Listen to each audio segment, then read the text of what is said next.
el día de hoy, profesionales y estudiantes, y en especial a los estudiantes que quieren cada vez estar más motivados, cada vez aprender más y cumplir sus metas de la mejor manera, ¿sí? Agradecerle al doctor por extenderme esta invitación para compartir con ustedes esta presentación el día de hoy. Y bueno, resaltar un poco el tema en el que estamos actualmente, ¿no? Un tema en el que la sociedad está realmente afligida, donde la parte cultural, artística, económica se encuentra frenada, y es la ciencia y precisamente la medicina quien es ahora el foco de, de toda la humanidad y la esperanza de toda la humanidad. Entonces, esto que estamos haciendo de querer ser cada vez mejores médicos, de querer cada vez aprender más, pues contribuye mucho a eso, ¿no? A las metas que queremos, a lo orgullosos que nos queremos sentir nosotros y hacer sentir a nuestras familias. Bueno, entonces a ustedes, a los estudiantes, por perseverar, por seguir ahí. Esto se está haciendo precisamente para protegerlos a ustedes de no entrar en el ámbito hospitalario. Entonces, les agradezco por participar de esta manera y contribuir de esta manera a su formación académica. Y bueno, entonces voy a dar antes que nada una pequeña introducción de por qué decidí compartirles a ustedes esta exposición. El título de la charla es Isoinmunización RH, generalidades, prevención, diagnóstico y enfoque terapéutico. Ve uno generalmente en la práctica médica que temas obstétricos como este se toman muy a la ligera, ¿sí? Especialmente en cuestiones de pacientes embarazadas donde siempre se está jugando con dos vidas, ¿no? Entonces, tener claros estos conceptos que influyen drásticamente en la morbi y mortalidad de la población perinatal y neonatal, me parece clave, que ustedes puedan adquirir este conocimiento y aplicarlo de la mejor manera en su ejercicio médico. Para ser un poco más específicos, cuando hablo de morbilidad y mortalidad en población perinatal y neonatal, ¿a qué me refiero? El 14% de los fetos afectados por este caso de isoinmunización RH se convierten en mortinatos. Entonces, hablar de un 14% es algo muy considerable. Además, el 50% de los que nacen, pues, sufren o una muerte neonatal temprana o un daño cerebral por una patología que se desarrolla y que no nos vamos a enfocar en este momento, pues que es el kernicterus y la neurotoxicidad que genera todos esos procesos de hemólisis y que hay que tener muy en cuenta porque estamos hablando de un porcentaje realmente grande. ¿Listo? Entonces vamos a darle inicio a la charla. Está programada más o menos para unos 50 minutos. Yo les voy a pedir el favor de que todos apaguen los micrófonos, guarden silencio y estén muy atentos a la charla. Y al final, con mucho gusto, podemos responder algunas de las dudas que surjan con respecto a lo que hemos hablado el día de hoy. ¿Listo? Bien, vamos a definir primero qué es la isoinmunización. Bueno, básicamente es la producción materna de anticuerpos hacia un antígeno de membrana de los hematíes fetales. Este antígeno, por definición, pues no está presente en el torrente sanguíneo de la madre y por lo tanto la madre o su sistema inmunológico lo percibe como un proceso aparentemente patológico, un antígeno para el cual debe crear anticuerpos y una reacción inmunitaria para defenderse. A eso se le conoce como sensibilización, es decir, tener contacto con ese antígeno y tener la capacidad de crear anticuerpos contra ese antígeno. Posterior a la producción de estos antígenos, se van a transportar por el torrente sanguíneo materno hacia la circulación placentaria y posteriormente hacia la circulación fetal, donde se va a generar una destrucción de estos hematíes, que son los que cargan el antígeno, por supuesto, a través del sistema reticuloendotelial, después de que se produzca la reacción antígeno-anticuerpo. Un dato curioso acá es que la hemólisis en su gran mayoría no ocurre a nivel intravascular, ¿ya? Lo que hay es un secuestro por parte del vaso de esos glóbulos rojos y allí dentro del vaso es que se genera la hemólisis por parte, en su mayoría, de macrófagos y linfocitos natural killer. ¿Listo? ¿En qué va a desencadenar, por supuesto, esa hemólisis fetal? Pues básicamente en una anemia fetal, ¿ya? Tenemos una pérdida de eritrocitos, una disminución del hematocrito, por subsecuente una disminución de la hemoglobina, lo que se traduce en una anemia. Vamos más adelante a clasificar esa anemia dependiendo del grado en el que la veamos. ¿Y qué más se puede deducir que puede suceder? Pues también se presenta una hiperbilirrubinemia secundaria a la hemólisis, al metabolismo de la hemoglobina, y por supuesto, en este caso fetal, digamos que el proceso de hiperbilirrubinemia no tiende a ser muy patológico porque la placenta tiene la capacidad de generar una clearance muy adecuada de todos esos procesos metabólicos, ¿ya? Pero cuando nace el producto de esa gestación, pues ya no tiene la placenta que le ayude a limpiar toda esa bilirrubina, y ahí es donde se empiezan a presentar efectos específicamente neurotóxicos por depósitos de bilirrubina. Otra de las consecuencias graves, y que es un signo casi de premortem, básicamente, es el hidrops fetal, que se define como la acumulación de líquido en más de 2 compartimentos, ¿ya? Llámese ascitis, derrame pleural, derrame pericárdico. De esa manera se presenta un hidrops fetal, y vamos a ver que es casi que un signo tardío y que demuestra mucha severidad, y a lo cual pues hay que correr. ¿Listo? Vamos a hablar un poco de lo que son los grupos sanguíneos. Todos sabemos que a todas las personas nos clasifican con un grupo ABO, ¿cierto? Y con un grupo RH, ¿ya?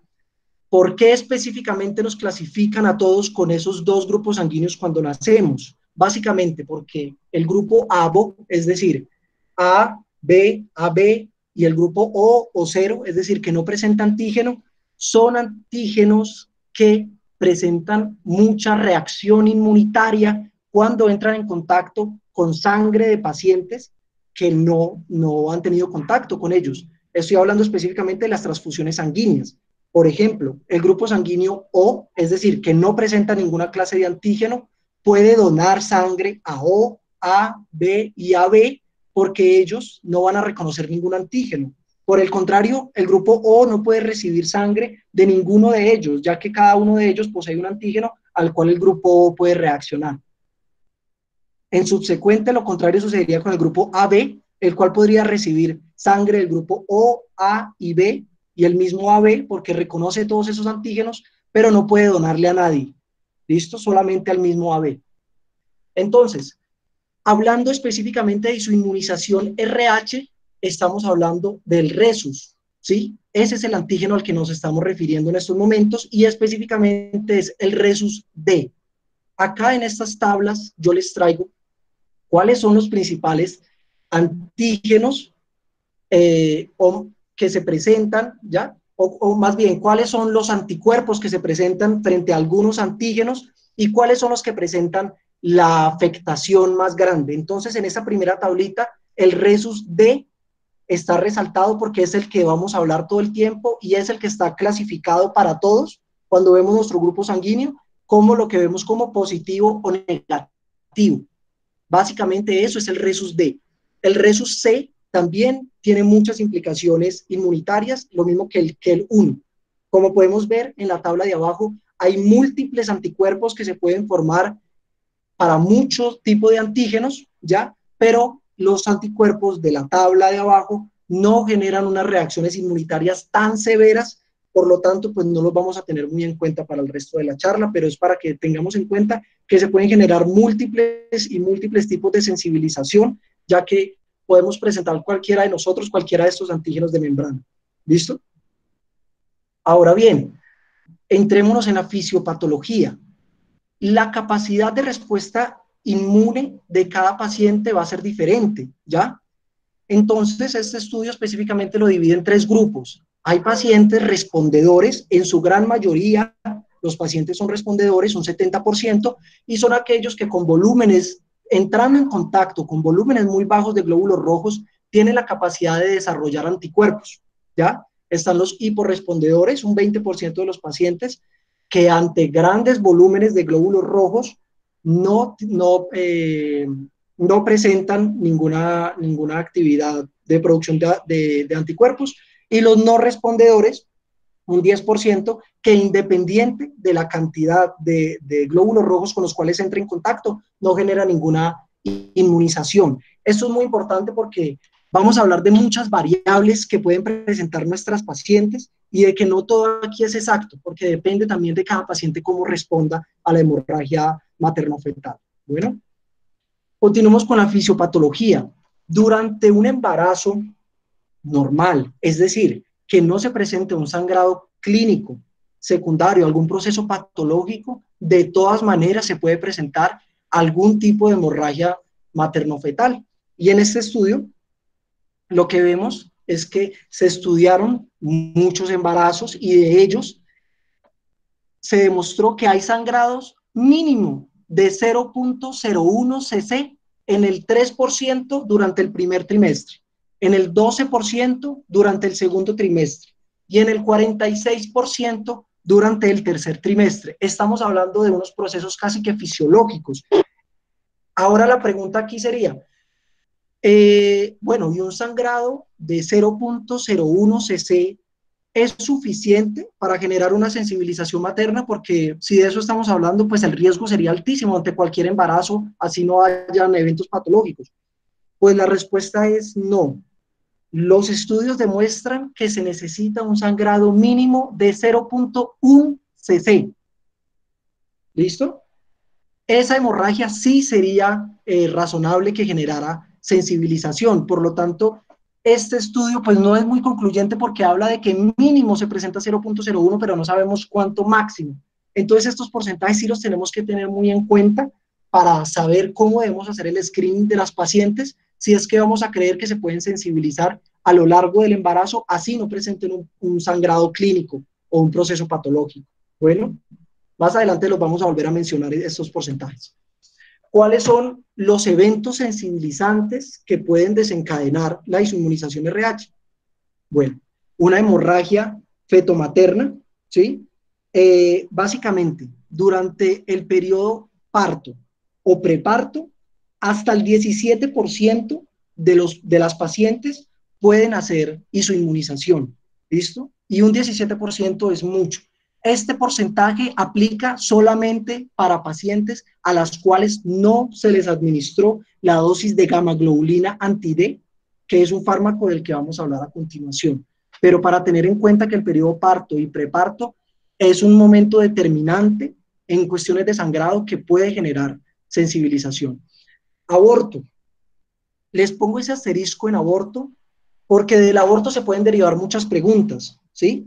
Por ejemplo, ¿a partir de qué semana el feto comienza a realizar eritropoyesis? ¿A partir de qué semana se puede encontrar el antígeno RHD en los eritrocitos del feto? ¿A partir de qué semana el feto tiene una volemia lo suficientemente importante como para poder generar un sangrado materno-fetal que genere una sensibilización? ¿Ya?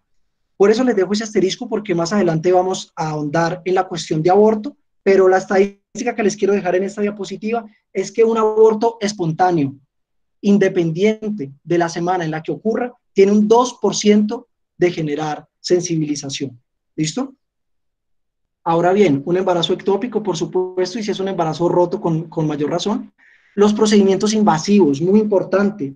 La biopsia corial presenta hasta en un 14% sangrados mayores a 0.6 cc. Entonces, estamos hablando que si con solo 0.1 cc se puede sensibilizar a una paciente, pues sangrados de 0.6 son muy considerables. Entonces, una biopsia corial es un evento muy sensibilizante, al igual que una amniocentesis. Una amniocentesis hasta en un 6% de las ocasiones puede generar una hemorragia materno-fetal, ¿ya? Lo mismo ocurre con el riesgo de las cordocentesis. Entonces, esos procedimientos invasivos hay que tenerlos muy en cuenta cuando se van a realizar a la hora de poder formular una profilaxis adecuada. Bueno, ya vamos a hablar adecuadamente de eso por si de pronto están muy perdidos con la cuestión de la profilaxis y la gamma globulina anti-D, no se preocupen. Muerte fetal in útero, por supuesto, una gran causa de eventos sensibilizantes y un traumatismo abdominal materno o un traumatismo obstétrico. Una paciente RH negativa puede estar ya sensibilizada siendo una paciente primigestante, pueden haber varias razones. Primero, que se haya sensibilizado de una manera no obstétrica, es decir, que antes de su embarazo le hayan realizado transfusiones de sangre con RH positivo y se haya sensibilizado, que haya tenido contacto con agujas o productos contaminados con sangre, o que le haya realizado trasplantes de órganos, en cuyo caso, si entró en contacto con sangre RH positiva, pues va a generar la sensibilización y para el momento de su embarazo ya va a estar sensibilizada. Otra causa que muchas veces las pacientes creen que son primigestantes es que han tenido abortos espontáneos y no lo saben y se han sensibilizado anteriormente sin saber que han presentado abortos, ¿ok? Para finalizar y darle cierre a este tema de la fisiopatología. Bueno, habíamos dicho, para concluir, que un volumen importante de sangre fetal, hablamos mínimo de 0.1 cc, cuando entra en contacto con la sangre materna, genera una estimulación de este sistema inmunológico. ¿Cuál es el orden en el que se desarrollan esos procesos inmunológicos? Primero, los linfocitos B reconocen el antígeno RHD y empiezan la producción de IgM, que es la primera inmunoglobulina o el primer anticuerpo que empieza a producirse y que es un anticuerpo que tiene muy corta vida. Hay unos estudios que ponen en duda si realmente la IgM tiene la capacidad la IgM específicamente para RHD, tiene la capacidad de atravesar la membrana o la circulación placentaria, ¿sí? Pero posterior a la caída de la IgM empieza la formación de la IgG y son estos anticuerpos, los IgG, los que van a generar los complejos antígeno-anticuerpo y que van a predisponer la destrucción de los hematíes por parte del sistema reticuloendotelial fetal, que, como les dije anteriormente, ocurre en el secuestro a nivel del vaso y que va a desencadenar en las múltiples consecuencias que ya vamos a mencionar. Bien, ahora sí, ¿cómo vamos a realizar la inmunoprofilaxis? Bueno, aquí vamos a tener varios puntos importantes. Primero, la prevención de rutina ante parto debe realizarse en la semana 28 de gestación. La dosis que debe administrarse en la semana 28 de gestación son 300 microgramos de gamma-globulina anti-D, ¿ya? Aquí se pueden preguntar ustedes, ¿por qué la estamos realizando? Bueno, varias preguntas. ¿Por qué esa dosis? ¿Por qué ese medicamento? ¿Por qué esa semana? Primero, ¿por qué esa semana? Porque básicamente vimos que hay un porcentaje alto de hemorragias fetomaternas que pueden inclusive ser no patológicas y que ocurren en el tercer trimestre. Entonces, haciendo una profilaxis desde la semana 28, básicamente estamos haciendo profilaxis a los sangrados que puedan presentarse durante el tercer trimestre y, por supuesto, los sangrados que se presenten durante el parto. A esa pregunta se le añade, ¿cuánta es básicamente la vida media de la gamma-globulina anti-D? Porque si la estamos aplicando a la 28 y estamos suponiendo que el parto va a ocurrir a la 40, pues bueno, en promedio, básicamente, la vida media de la gamma-globulina anti-D son de 12 a 16 semanas, ¿ya? Específicamente, para tener el dato en cuenta, 12 semanas. De todas maneras, se ha demostrado que si el embarazo llega a ser unos días más largo que las 40 semanas, de todas maneras se protege con esta dosis de 300 microgramos. Ahora bien, ¿por qué este medicamento? ¿Qué es la gamma-globulina anti-D? Básicamente es la misma inmunoglobulina anti-D. ¿Cómo se obtiene? Se obtiene a partir de muestras de sangre, de donaciones de pacientes que tienen títulos elevados de estos anticuerpos, ¿ya? Se toma ese plasma y se lleva a través de un proceso farmacológico a producirse estas ampollas con estos anticuerpos que van a unirse, por supuesto, a los antígenos cuando se presente la hemorragia fetomaterna y no van a permitir que el sistema inmunológico materno propio genere, ante la presencia de estos antígenos, sus propios anticuerpos. ¿Listo? ¿Por qué la presentación viene por 300 microgramos y por qué la dosis profiláctica en la semana 28 son 300 microgramos, porque básicamente los estudios han demostrado que 300 microgramos protegen para sangrados fetales de 15 cc, específicamente de glóbulos rojos, 15 cc de glóbulos rojos. En eso es que se basan los estudios. Yo les podría decir que lo mismo sería 300 microgramos para 30 cc de sangrado, pero no siempre el feto tiene un hematocrito del 50%, y los estudios no se han hecho con base en el sangrado materno-fetal, sino con base en el volumen de glóbulos rojos fetales en el torrente sanguíneo materno. Y ahora bien, eso no responde a la pregunta. ¿Y entonces qué significa 15 cc de glóbulos rojos fetales? ¿Por qué estamos protegiendo para ese volumen? Porque se ha demostrado que ese es generalmente la hemorragia máxima que se presenta en un parto normal. Vuelvo y repito, en un parto sin complicaciones tipo abrupcio de placenta, tipo un alumbramiento manual, ¿sí? Procesos que generen traumatismos y sangrados de mayor volumen. Se ha demostrado que esos partos no llegan a producir un sangrado mayor a 15 cc de glóbulos rojos fetales, y por eso la dosis básicamente es 300, porque no necesitamos proteger más de ahí. Esa es la profilaxis que se da. Ahora bien, ¿cuál es la recomendación? Esta dosis debe administrarse a toda paciente RH negativa, ¿sí? No sensibilizada, independiente del RH de la pareja. Entonces ustedes van a decir, bueno, si la pareja es RH negativo, no hay manera de que el producto de la gestación sea RH positivo. Es verdad, pero a nadie le consta que la pareja sea RH negativo, primero. Y segundo, los estudios, ninguno de los estudios que se ha realizado a nivel de costo-efectividad ha demostrado que diferenciando el RH de la pareja haya un aumento o una disminución en la costo-efectividad que aplicársela absolutamente a todas las embarazadas RH negativas, no sensibilizadas a la semana 28. Por lo tanto, se le aplica absolutamente a todas. ¿Listo?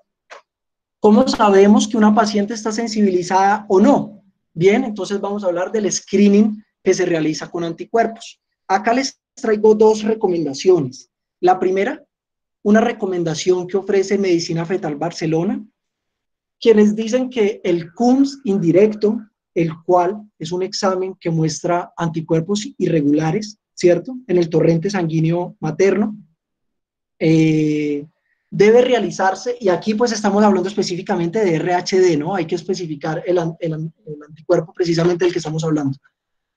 Medicina Fetal Barcelona recomienda que el screening se tome a la semana 10, 24 y 36. ¿Qué hay a favor y qué hay en contra? A favor hay que si la tomamos a la semana 10 y la paciente muestra positividad, es decir, ya está sensibilizada, podríamos decir que se sensibilizó en un embarazo pasado, o tuvo un evento sensibilizante pasado, o ocurrió durante el primer trimestre, ¿ya? O inclusive uno de esos sangrados que se presentan casi de manera fisiológica. Lo mismo aplica para el segundo trimestre y para el tercer trimestre. Es como una manera de estar muy seguros de que la paciente en todo momento no está sensibilizada. ¿Por qué les traigo la otra recomendación que dice que los anticuerpos o el CUMS indirecto específicamente solamente debe pedirse de la semana 24 a 28? Porque la ACOG en el boletín 181 expone unos estudios en el que demuestra que tampoco hay una diferencia a nivel de costo-efectividad tomando CUMS indirectos en cada trimestre, ¿ya? Comparado con solo tomarlo de la semana 24 a 28, es decir, una única toma durante el embarazo. Aquí hay varias discusiones que se pueden formar. Hemos hablado de muchos acontecimientos que pueden suceder durante los primeros 2 trimestres. Entonces, seguir la recomendación de Medicina Fetal Barcelona no sería descabellado, a pesar de que la evidencia muestra que no es un proceso costo efectivo comparado con no realizarlo, o realizarlo solamente una vez durante el embarazo. Lo que sí es cierto es que ustedes deben, pues deben dictaminar sus órdenes de acuerdo eh, sobre todo a los protocolos que se manejen en los servicios de obstetricia o en las clínicas que ustedes estén manejando, y de no tener protocolos, pues para eso mismo es que estamos creando estas charlas, para que ustedes con medicina basada en la evidencia puedan argumentar y puedan decir por qué toman las decisiones que toman, siempre pensando a favor de la paciente, ¿cierto? Acá voy a ser muy claro con un tema y espero que no se les olvide, y voy a ser reiterativo. Si ustedes aplicaron la dosis de gamaglobulina anti-D en la semana 28 como debía de ser, por favor, no vayan a tomar un CUMS indirecto en las primeras 4 semanas de haber aplicado la dosis de gamaglobulina. Básicamente les va a salir positivo, y lo más probable es que sea un falso positivo, porque ustedes mismos administraron esos anticuerpos, y no puede ser que vayan a pedir un examen para detectar los mismos anticuerpos que ustedes administraron. Yo les dije anteriormente que la vida media eran 12 semanas, pero los estudios muestran que en las primeras 4 semanas de haber realizado la profilaxis es que puede salir positivo, pueden dar falsos positivos en el CUMS indirecto. Entonces, si ustedes van a realizar el proceso de tomar CUMS indirecto cada trimestre, como lo recomienda Barcelona, entonces acuérdense que si lo aplicaron en la semana 28, no lo pueden pedir en las primeras 4 semanas, tendría que ser después de la semana 32. Específicamente por eso ahí ponen semana 36, para que no vayan a caer en eso de pedir un examen y que se arme un problema por dar ustedes mismos un falso positivo. ¿Listo? Como dato curioso que les quería traer en esta diapositiva, la gamaglobulina anti-D, como les dije anteriormente, es una inmunoglobulina que se obtiene a partir del plasma donado de pacientes que tienen títulos altos de este anticuerpo en su sangre.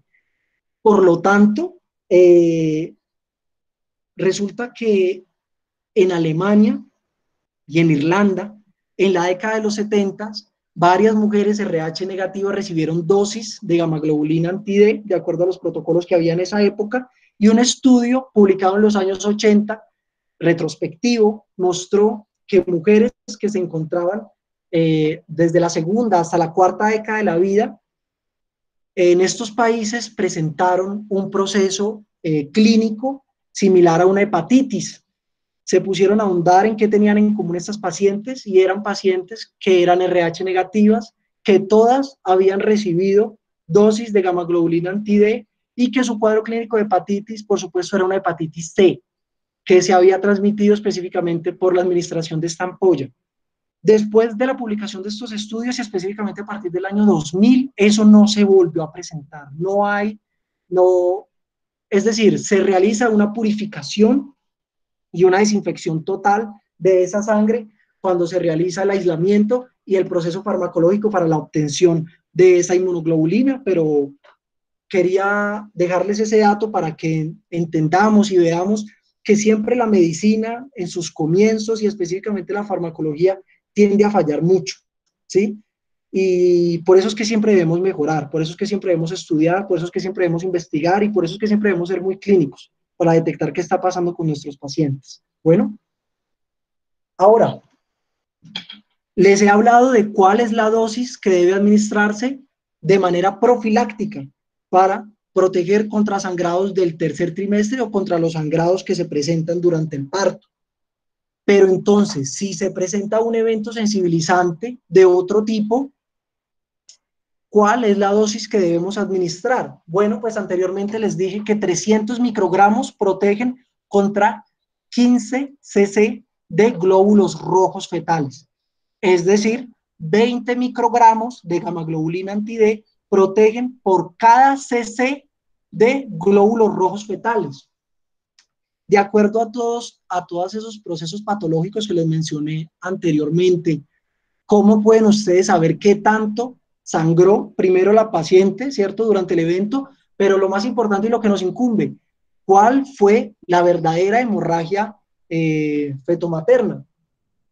La opción más fácil de darnos cuenta que efectivamente se presentó una hemorragia fetomaterna es básicamente un test que se conoce como el test de la Roseta.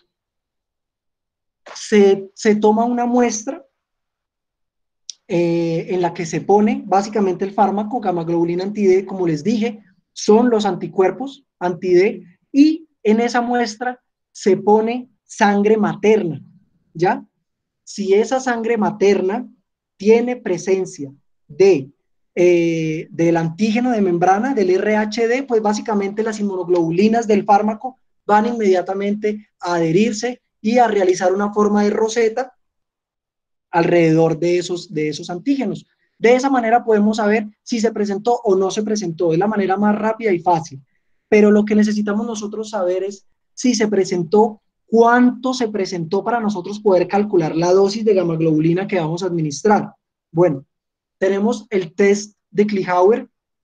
Básicamente este test consiste igualmente en tomar una muestra de sangre materna y a esa muestra realizarle una tinción con un ácido específico que lo que nos va a ayudar es a realizar la tinción específicamente de la hemoglobina F, es decir, de la hemoglobina fetal.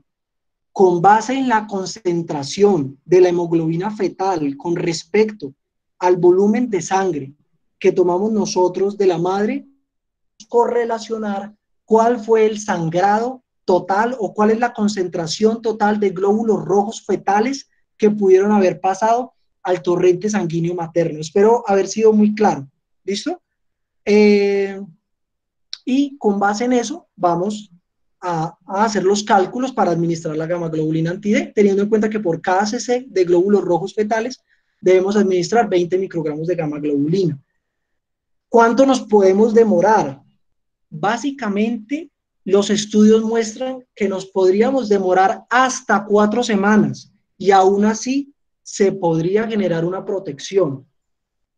Eso ocurre, pero en un porcentaje bajo. Realmente es que a partir del evento sensibilizante, lo que debemos demorarnos son básicamente 72 horas.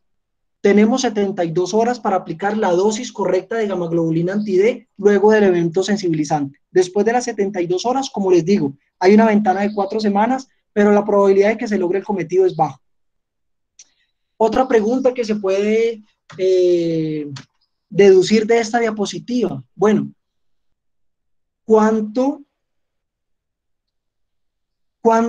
es la dosis máxima de gamaglobulina anti-D que puedo aplicar? Es decir, si el test me demuestra que el sangrado es muy abundante, ¿cómo sé yo que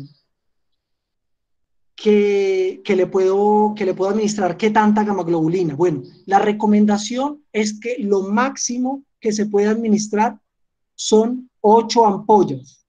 Cada ampolla viene de 300 microgramos. Es decir, lo máximo que se puede administrar 2.400 microgramos. Es decir, un sangrado o específicamente, sí, una hemorragia fetomaterna. Lo máximo que la podríamos proteger sería hasta 120 cc de glóbulos rojos fetales. ¿Listo? 120 cc de glóbulos rojos fetales podrían protegerse con las 8 ampollas de gamaglobulina. Si el sangrado superó los 120 cc, pues definitivamente la paciente, si es una paciente respondedora, porque ya hablamos de que hay pacientes que no responden igual o que sencillamente son no respondedoras. Lo más probable es que se sensibilice si son concentraciones o volúmenes muy, muy altos. ¿Cómo debo administrar las ampollas?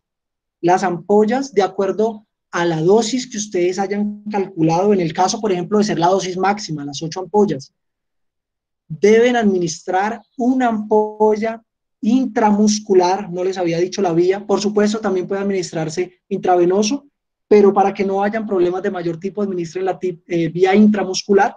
La administración debe realizarse cada 12 horas hasta completar el número de ampollas o la dosis que ustedes van a administrarle según los cálculos que hicieron de acuerdo al sangrado materno-fetal.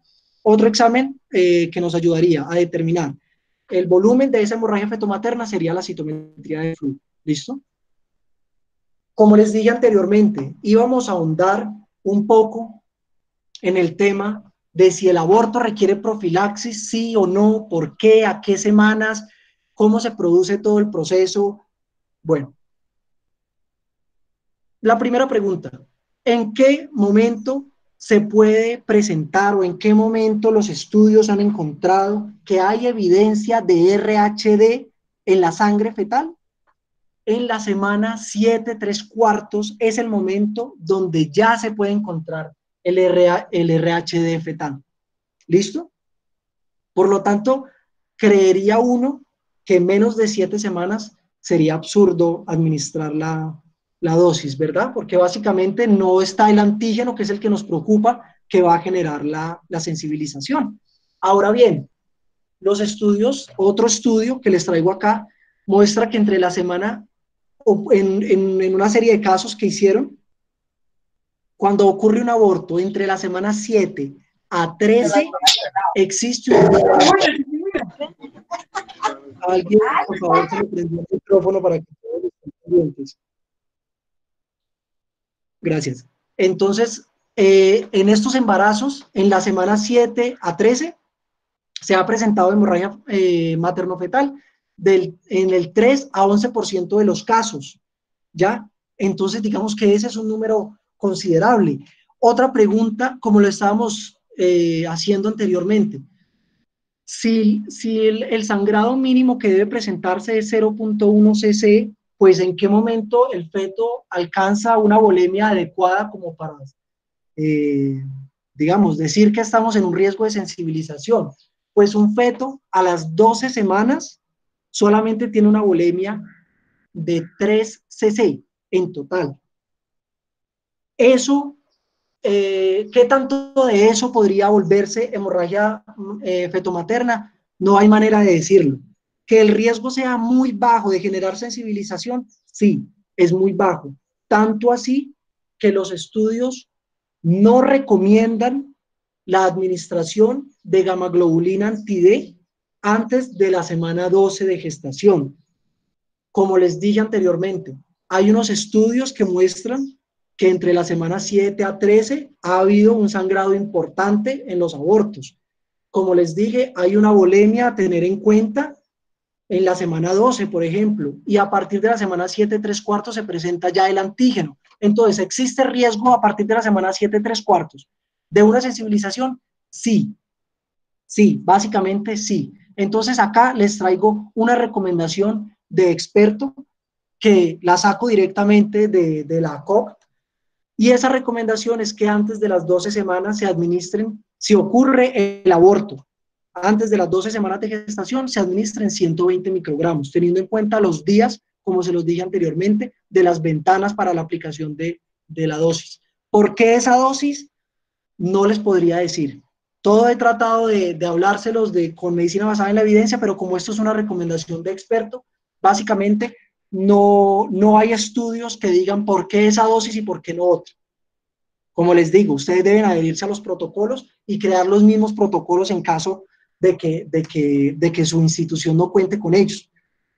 A partir de las 12 semanas se recomienda, sí, se recomienda, y es una recomendación fuerte, en la que se deben administrar 300 microgramos cuando se presenta un aborto de más de 12 semanas de gestación.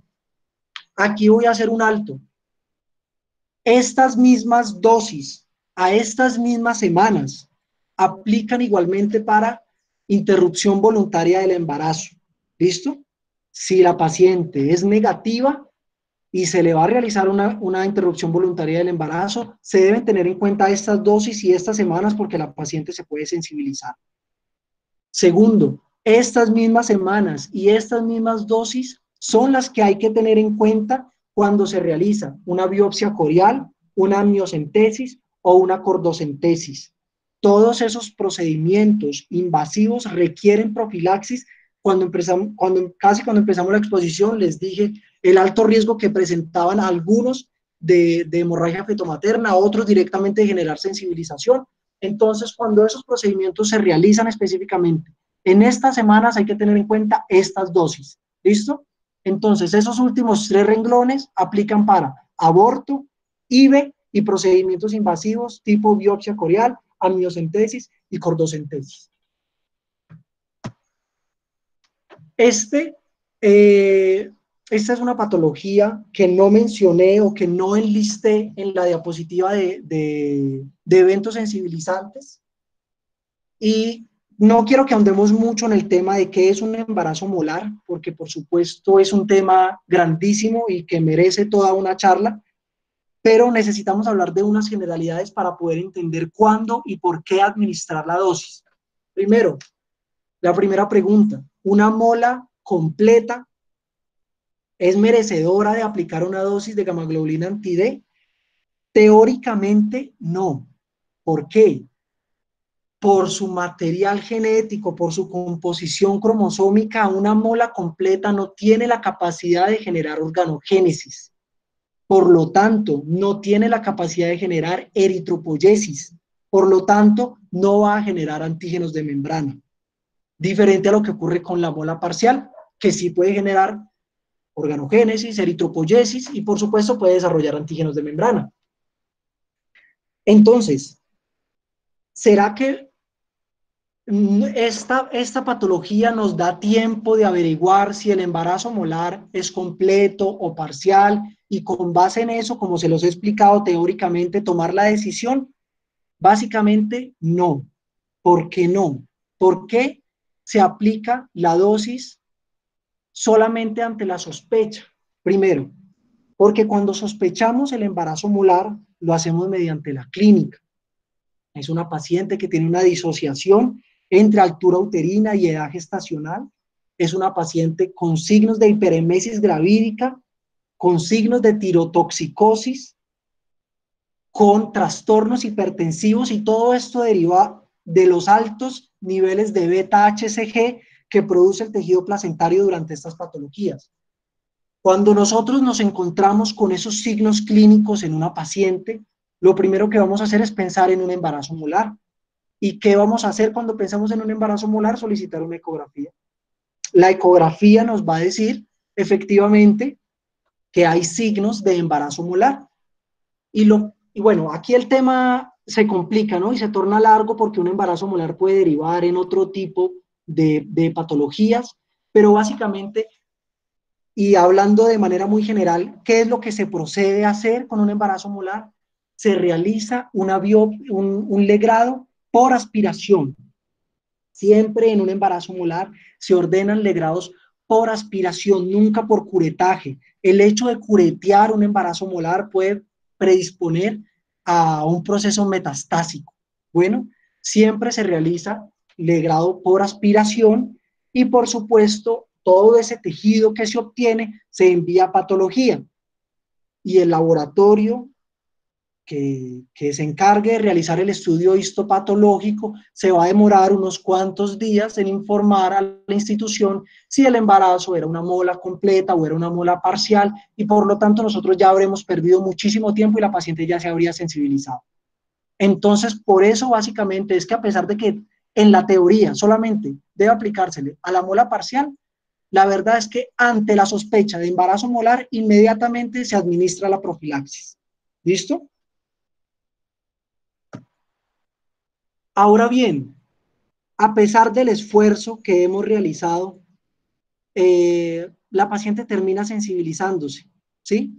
Dio positiva en uno de los screenings que ustedes realizaron durante los trimestres.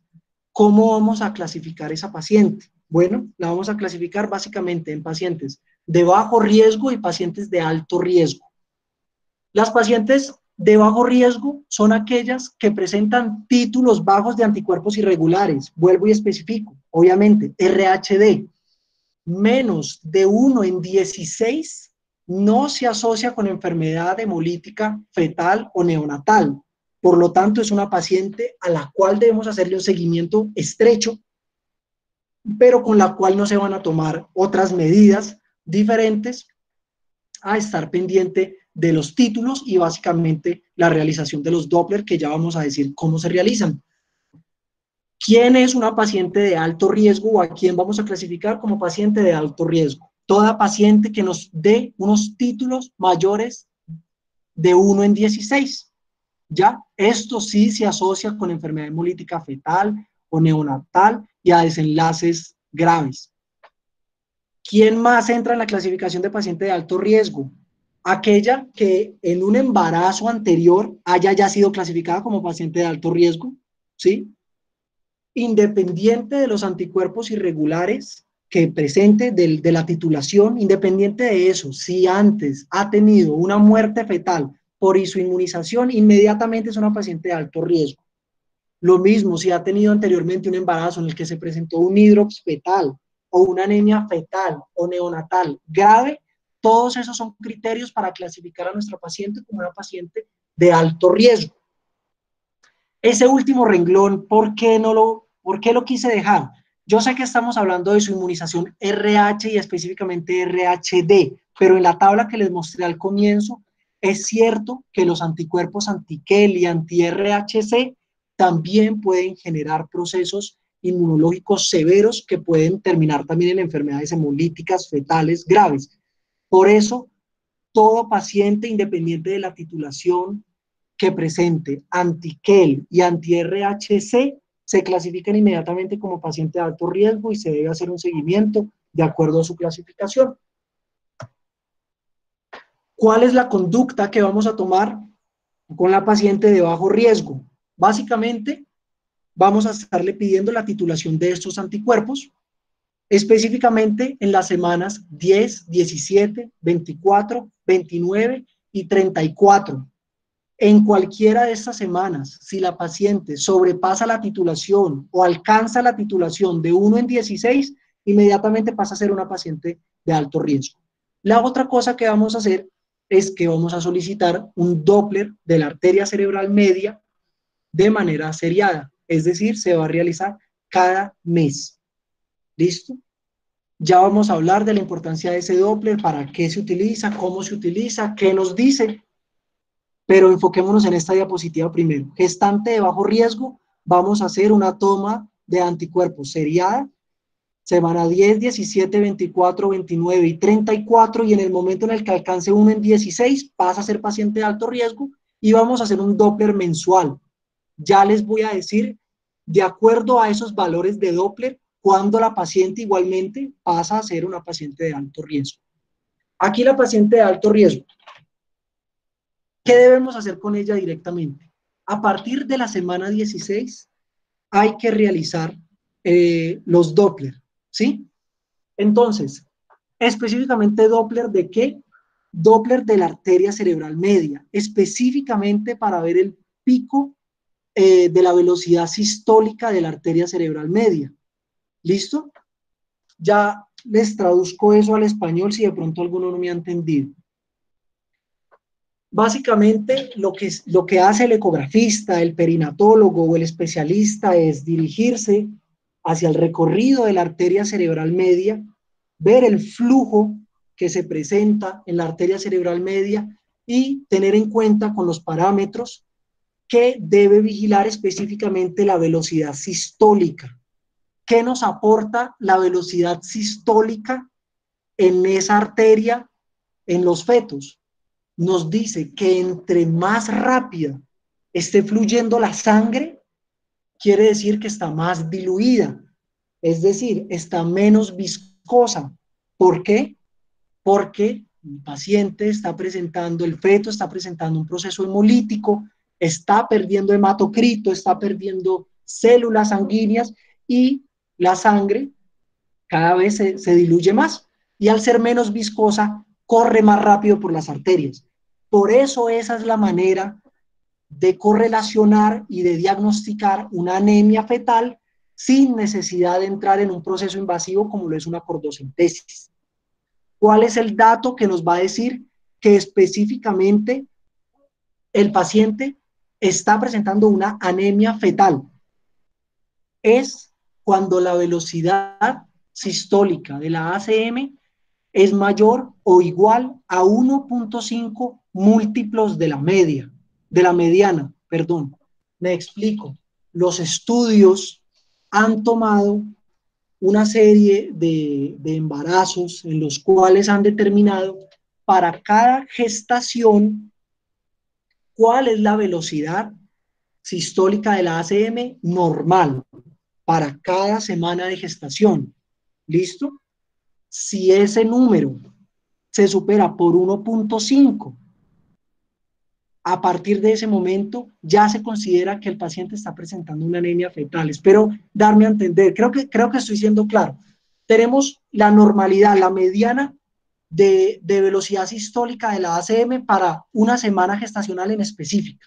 Eso es lo normal. Si está corriendo 1.5 veces más rápido la sangre, quiere decir que el paciente está hemodiluido y lo más probable es que esté presentando una anemia. Básicamente ese es el concepto y a partir de 1.5 mom es que vamos a tomar las medidas necesarias. ¿Listo? Es un examen muy sensible porque no hay otras, y específicamente porque lo estamos pidiendo en una paciente que ya se sensibilizó. Entonces realmente no deberían haber otras causas de hemólisis. Debería ser precisamente eso que estamos viendo. ¿Para qué más hacemos ecografías y Doppler? Básicamente para vigilar los signos de hidrops, que como les dije, era un signo ya tardío y de mucha gravedad. Y para cuantificar el líquido amniótico, básicamente esto del líquido amniótico no está ligado o correlacionado muy a fondo con el tema de la anemia, pero sí se cuantifica el líquido amniótico con regularidad para la toma de decisiones del momento del parto, de la vía del parto, básicamente como un marcador de bienestar fetal. ¿Listo? Esta es la tabla que nos indica cuál es la mediana de la velocidad pico sistólico de la arteria cerebral media. Como es velocidad, la unidad se da en centímetros por segundo. Ahí está la mediana para cada una de las edades gestacionales. Dijimos que generalmente empezamos a partir de la semana 16. Por supuesto, nos vamos semanalmente hasta el final del embarazo. Y en la columna de la derecha podemos encontrar cuál es el 1.5 mom de esa mediana. Cuando alcance ese valor, inmediatamente vamos a proceder a hacer lo siguiente. ¿Cuál es la conducta cuando vemos que efectivamente el paciente está presentando una anemia fetal? Vamos a tomar una cordocentesis. Cuando digo vamos a tomar, aquí quiero ser muy claro. Puede que en esta parte de la presentación esté arrojando unos términos muy específicos y unos valores muy específicos, pero la realidad es que el trabajo del médico general en cualquiera de los servicios que trabaje es complementar el trabajo del especialista, ¿sí? Eso es no lo que diferencia a un médico de un estudiante o de un interno, porque desde que somos estudiantes o internos debemos tener la sagacidad de pasar ronda, presentar la paciente y lo que le interesa al especialista y lo que le interesa a la propia paciente no es que nosotros sepamos cuántos años tiene y cómo se llama, claro, son datos muy importantes, pero lo más importante es que sepamos qué se tiene que hacer, ¿ya? Siempre el médico general debe hacer parte del equipo, precisamente está allí no para ser el secretario y no para anotar las conductas que vaya a tomar el especialista. No estoy diciendo que el especialista pueda equivocarse con regularidad o tenga conceptos obsoletos o pueda ser malo, no, todo lo contrario. El médico general puede aportar mucho en la toma de decisiones y por eso quiero que este tema les quede muy claro, porque es un tema muy común y que no se maneja bien por parte del médico general y que realmente no es difícil. Hasta el momento, esta es la segunda tabla con números que les he mostrado y creo que va a ser la última, ¿ya? Entonces realmente no hay mucho que pensar, es básicamente ir a las tablas y tomar decisiones con base en la MOM y con base en la desviación estándar, por supuesto. Los procedimientos los realiza perinatología y las conductas a tomar pues van a ser dadas por el especialista o el subespecialista, pero el médico debe ser crítico en cuanto a cada conducta que se tome, ¿ya? Entonces, dijimos que cuando encontramos 1.5 múltiplos de la media en la velocidad pico sistólico de la ACM, se va a ordenar una cordocentesis, ¿ya? ¿Cuándo más se ordena una cordocentesis directamente? Cuando hay un hidrops fetal. Ahí pasamos de una vez a realizar la cordocentesis. La cordocentesis se realiza vía ecográfica. Por supuesto, tanto la cordocentesis como la transfusión sanguínea son procesos de subespecialista, son procedimientos realmente complejos que hay que tener en cuenta muchas variables, entonces no vamos a ahondar mucho en cómo se realiza, pero sí en qué se debe realizar. Entonces, la cordocentesis la hacemos para tomar una muestra del cordón umbilical, una muestra de sangre, para poder tener la hemoglobina y el hematocrito del feto, ¿ya? ¿Para qué nos sirve eso? Para clasificar la severidad de la anemia. Acá esta tabla les está hablando de, por cada semana gestacional, como lo hizo la anterior, decirles cuál es la media de hemoglobina en gramos decilitro para cada edad gestacional y cuáles serían las desviaciones estándar, -2, -4 y -6 para que tomen las conductas de acuerdo a la semana gestacional.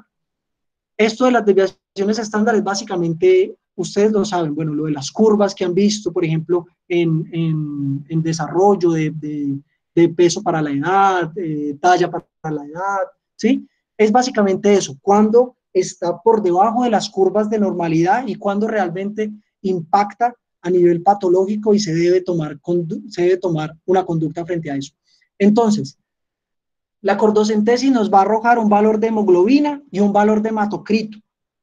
¿Cuándo se decide que el paciente es candidato a una transfusión sanguínea? Cuando la hemoglobina está en -4 desviaciones estándar o por debajo. Ese es el dato que nos ayuda a tomar la decisión si al paciente podemos seguir monitorizándolo con Doppler o si inmediatamente se debe proceder a realizar una transfusión sanguínea fetal. El otro valor a tener en cuenta es el hematocrito. Un hematocrito por debajo del 30% también es criterio para realizar una transfusión sanguínea fetal. Como les dije, son procedimientos realmente que realiza el subespecialista. Hay que relajar al feto para que no tenga movimientos durante la transfusión. Hay que canalizar con una llave de 3 vías, hay que canalizar la vena umbilical, por supuesto, y entrar hacia la porción intrahepática. Hay que tener en cuenta el hematocrito fetal a la hora de realizarlo y el hematocrito de la sangre que se está administrando para poder saber qué tanta se va a administrar. Hay que tener en cuenta no solamente la hemoglobina, sino también la volemia que se estima que tenga ese feto para poder realizarle la transfusión. Entonces, es un proceso que ahí se torna realmente complejo.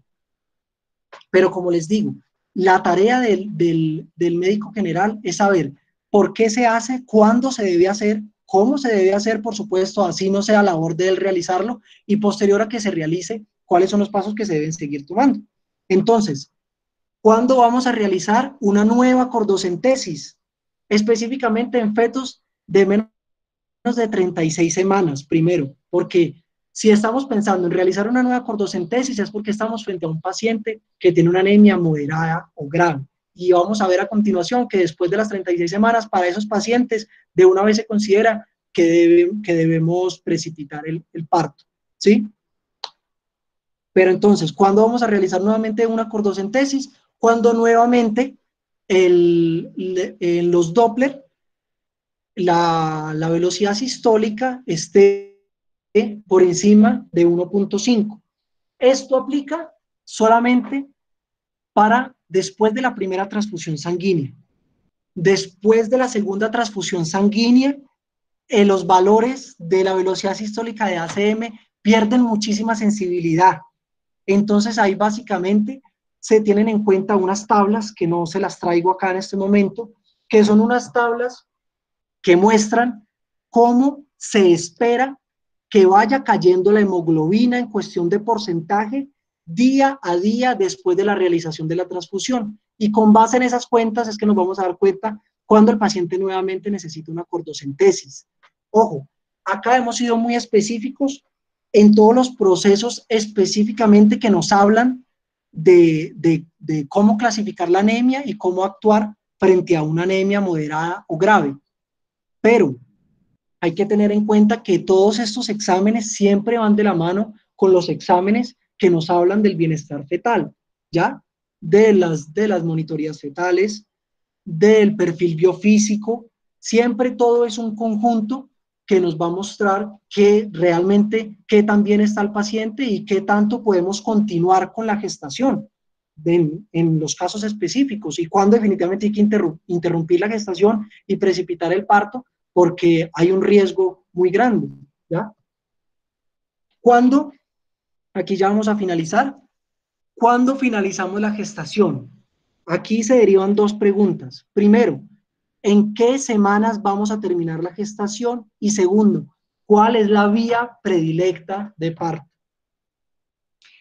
La primera recomendación para los fetos transfundidos, aquellos que ya fueron transfundidos, se les recomienda entre la semana 36 y 38. Y como se los dije anteriormente, siempre hay que tener en cuenta, por ejemplo, el intervalo de transfusión, es decir, hace cuánto se realizó la transfusión y cómo se espera que esté el paciente en cuanto a su curva de caída de la hemoglobina para el momento del parto, para saber qué también lo va a soportar. Y segundo, las pruebas de bienestar fetal, que nos van a hablar de la condición de ese paciente, de ese feto específicamente. Entonces, para fetos transfundidos, de las 36 a la 38, dependiendo siempre de otros aspectos. Para fetos no transfundidos, si no se transfundieron es porque fueron fetos que mantuvieron una anemia leve, ¿cierto? Entonces, la recomendación es llevarlos hasta la semana 38. Si pasa a tener un riesgo por el Doppler o por signos de feto hidrópico o por otra razón, hacer un paciente con una anemia moderada o grave, pues a partir de ese momento se clasifica básicamente como los fetos transfundidos y se trata de que a la semana 36 llegue la hora del parto, ¿listo? Y no prolongar más el tiempo de vida inútero que puede terminar siendo contraproducente. La vía del parto. Quiero ser muy específico con eso porque muchas veces creemos que casi que cualquier patología que presente el feto, entonces inmediatamente hay que llevar el embarazo a cesárea. Y no, ya hemos visto que no. Inclusive en patologías muy severas que pueda estar presentando la embarazada, ni siquiera eso llega a ser un criterio de cesárea. El criterio de cesárea realmente lo da la capacidad que tenga el feto para tolerar la vía del parto. Siempre que la tolere, pues puede realizarse el trabajo de parto. Entonces, ¿cuándo parto vaginal? Cuando la anemia es leve o moderada, independiente de que se haya realizado una transfusión o no. Se considera que si el paciente está en una anemia hasta moderada, no existe una contraindicación para el parto vaginal. ¿Cuándo una cesárea? Cuando efectivamente se sospecha que hay una anemia fetal grave. O cuando se está realizando una categoría, la cual es una monitoreo, el cual es no reactivo, o durante el trabajo de parto se estuvo haciendo una monitoría continua que, por supuesto, a estos pacientes específicamente, pacientes con una anemia, independiente de que sea leve, moderado, fetal, si los estamos poniendo a hacer trabajo de parto, hay que tenerlos sumamente monitorizados porque eso tienen, digamos, mucha facilidad de complicarse, ¿ya? Por su proceso, obviamente, de anemia. Entonces, básicamente, si durante el trabajo de parto presentamos una categoría 2, una categoría 3, estos no son pacientes para uno darle mucha oportunidad y hacer las maniobras de reposición y de reanimación. No, realmente estos pacientes son muy graves y hay que correrles. Entonces, durante el trabajo de parto, vamos a ver si hay una categoría 2 o 3, inmediatamente es un paciente que es candidato para cesárea. Si es un paciente que tiene hidrox fetal, por supuesto que es un paciente candidato para cesárea porque significa que ya está muy avanzado su proceso. Y teniendo en cuenta, obviamente, como les dije anteriormente, las cuestiones del perfil biofísico, por ejemplo, que nos pueden determinar en cierta manera a saber qué tan bien está el feto y qué tanto lo puede tolerar. Con eso le damos fin a la charla. Yo, primero que todo, quiero agradecerles por su permanencia, por su concentración, por su atención. Segundo, en este momento vamos a abrir el espacio para las preguntas.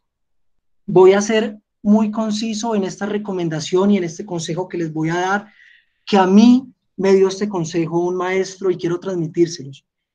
Si ustedes tienen una pregunta, es porque realmente ustedes han entrado en un conflicto con esa pregunta.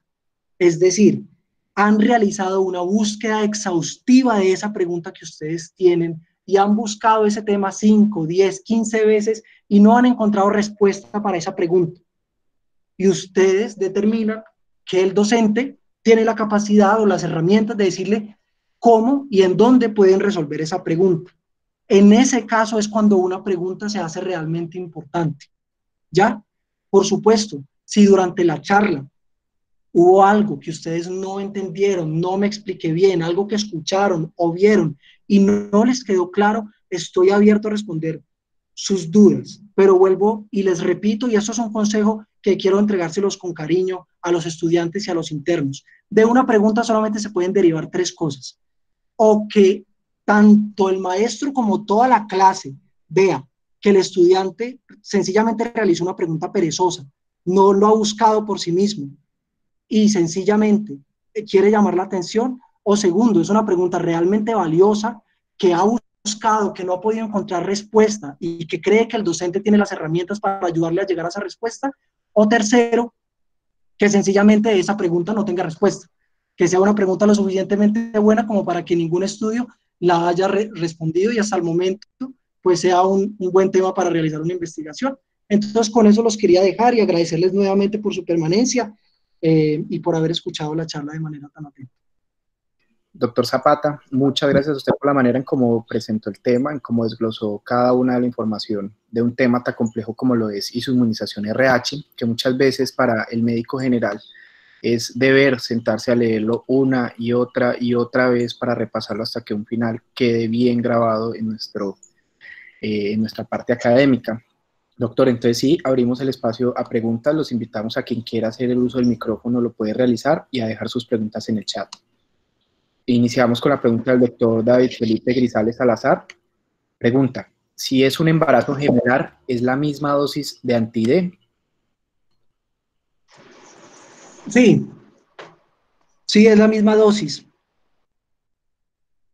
Perfecto, doctor. Listo. Continuamos con más preguntas. Hasta el momento, Laura Alejandra Quiroga Espinosa. Doctor, ¿a qué pacientes le debo pedir el screening?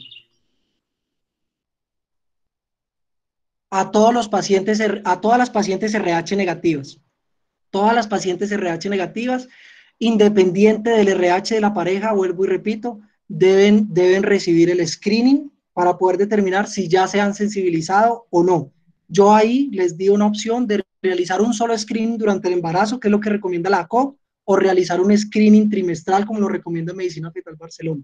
A toda paciente RH negativa debe hacerse. De acuerdo, doctor. Vamos a dar un momentico a que se generen más preguntas en el chat o si alguien de pronto quiere tomar el uso de la palabra mediante el uso del micrófono.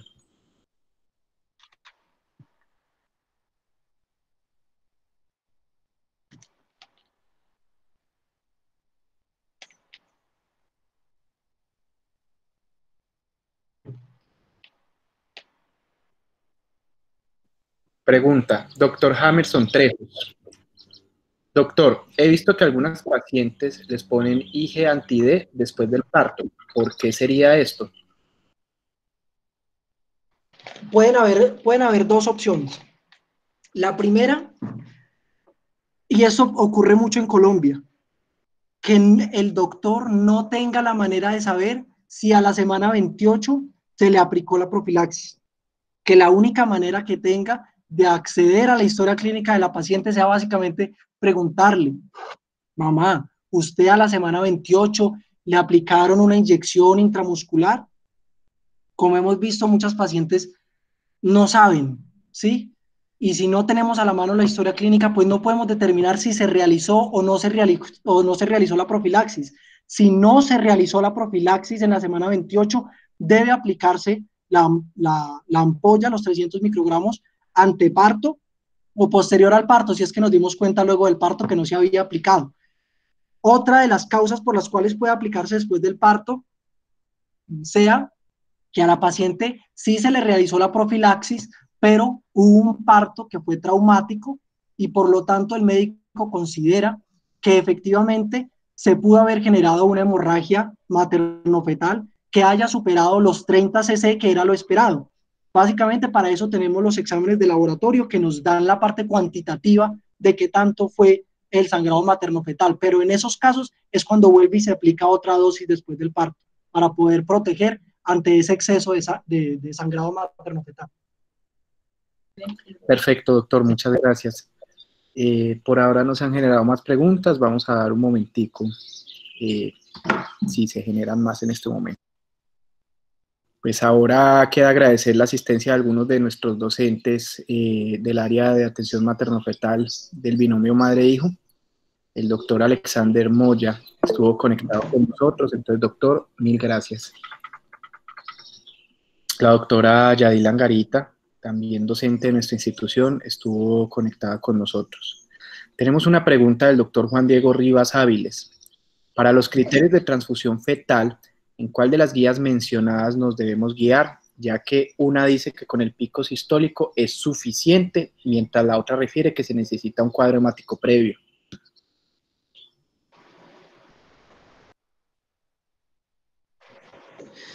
Bueno, en cuanto a esa pregunta, a mí me gustaría pues realmente decirle cuál escoger, pero no puedo. Las decisiones que tome el médico deben ser basadas en los criterios que haya forjado el mismo médico, en los estudios que haya leído y básicamente, y como lo repetí durante la charla, deben crearse protocolos en el servicio de obstetricia para tomar este tipo de decisiones.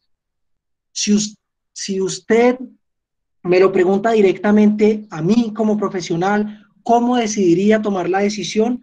Básicamente sería con base en la facilidad de poder tomar o no una cordocentesis. Como les repito, estamos en Colombia y las cosas a veces se complican.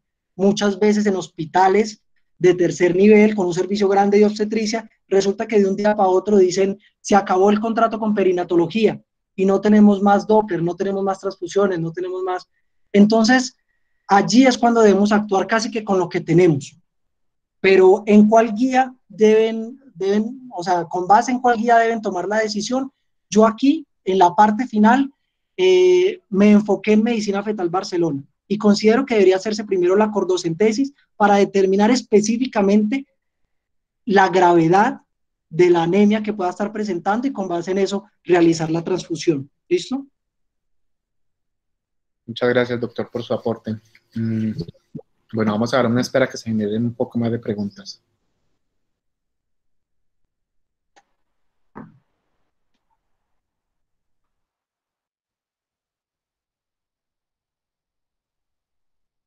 El doctor Juan Sebastián González pregunta, doctor, ¿puede colocar por favor la diapositiva de la bibliografía?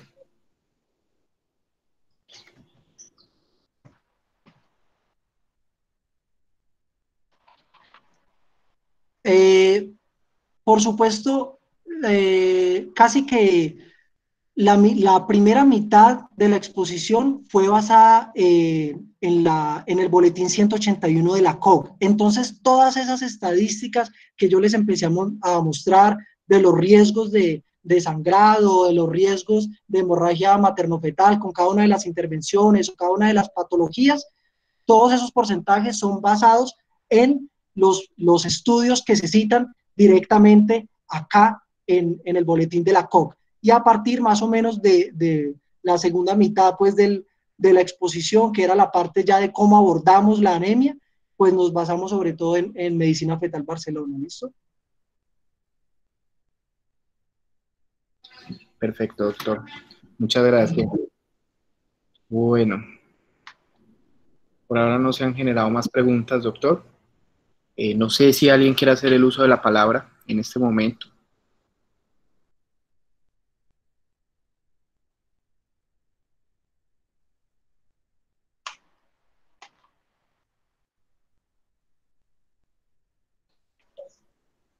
Bueno, doctor, por ahora no se generan más preguntas. Eso quiere decir que el tema expuesto...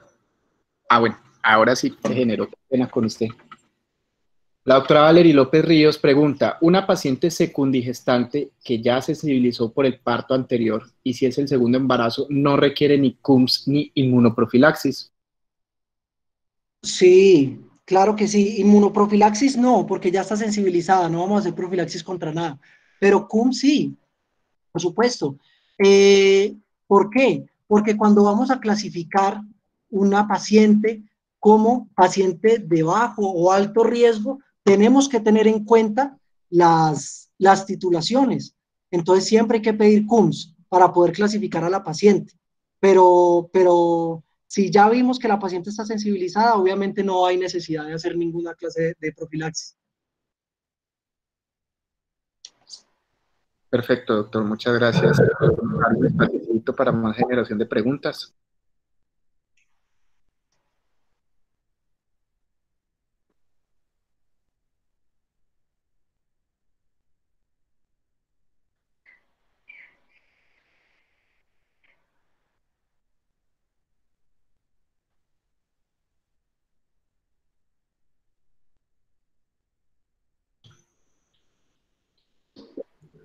Listo, perfecto, doctor. Ya vamos cumpliendo con el tiempo de la charla.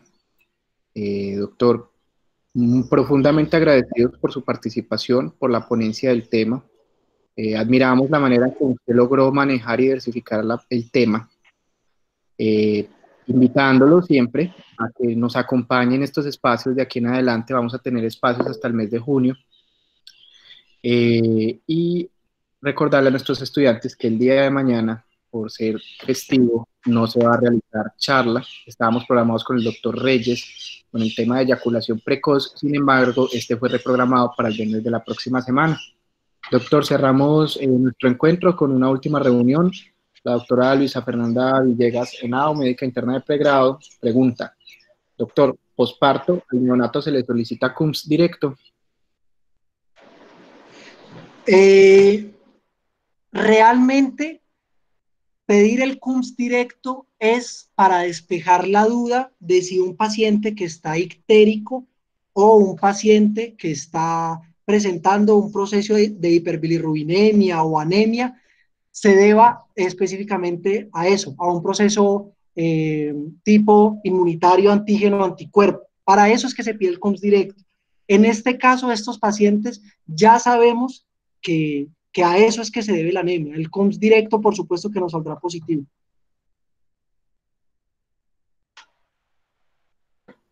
Perfecto, doctor.